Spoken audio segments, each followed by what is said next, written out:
I got married to my boyfriend of 7 years. Okay naman lahat. We get along well, my husband and I. Medyo mababaw lang yung mga gusto namin, but we were very happy until there was a time na talagang nagkaroon kami ng pagsubok sa aming marriage.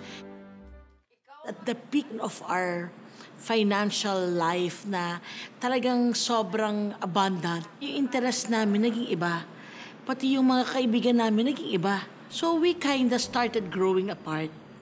Ang unti-unting paglayo ng loob sa isa't isa ay nasundan pa ng isang pangyayaring sumubok sa kanilang dalawa. Poor stewardship, magastos kami, business na hindi nagpo-prosper, nalulugi. We lost everything we had.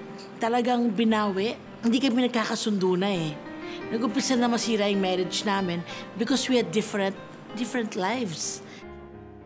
Because we didn't know how to handle it, we were already attacking each other. I was blaming him more than anything.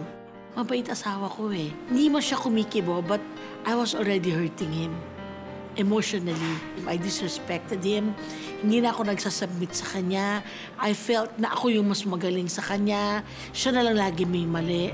Sa halip na magtulungan, hinarap ng mag-asawa ang problemang ito ng magkahiwalay. I asked him to move out. I filed for annulment just to legalize my separation para lang pwede kong gawin yung gusto kong gawin at that time. Naglagay ako.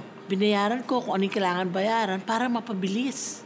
I even called my husband. Sabi ko, huwag ka nang lalaban dun, ha? Kailangan ko lang yung pirma mo at lahat kailangan oo. Siya, being so mabait, he just agreed. Nag-progress yung aming annulment. Napasama ako sa isang grupo. Alam mo, ang tawag namin sa grupo namin, Fantastic Four. Eh, lahat kami hiwalay. Ang tawag namin sa ex-husbands namin, X-Men. Ano pag-uusapan ng 4 na babaeng hiwalay sa asawa? Of course, pinag-uusapan namin boys. So doon na umiikot yung mundo ko.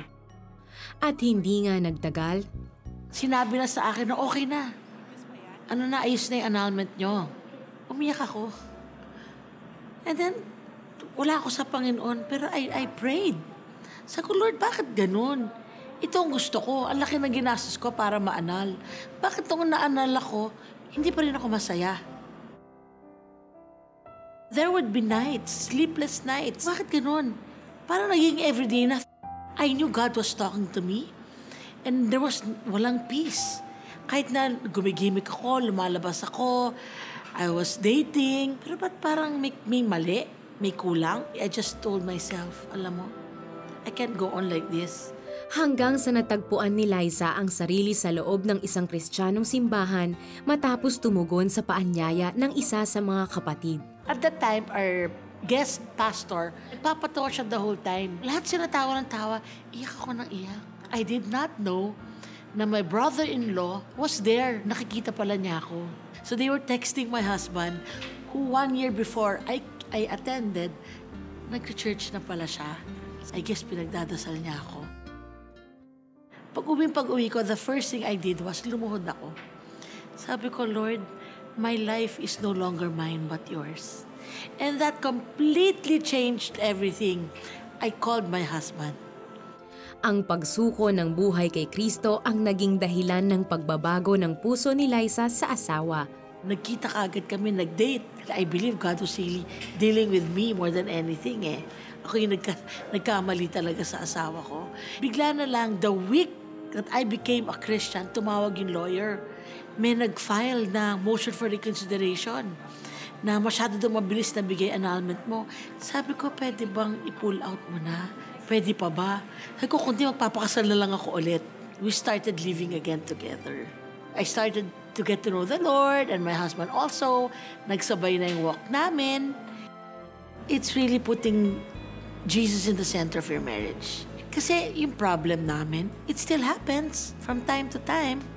But before, kung kami, we used to attack each other. Ngayon, hindi na. We know we are a team. We are one. We attack the problem. We don't attack each other. We fight for the marriage. We do not fight in the marriage. Sa ngayon ay may mga kaibigang umaalalay sa kanilang buhay may asawa. Bukod pa rito, childless kami for 16 years.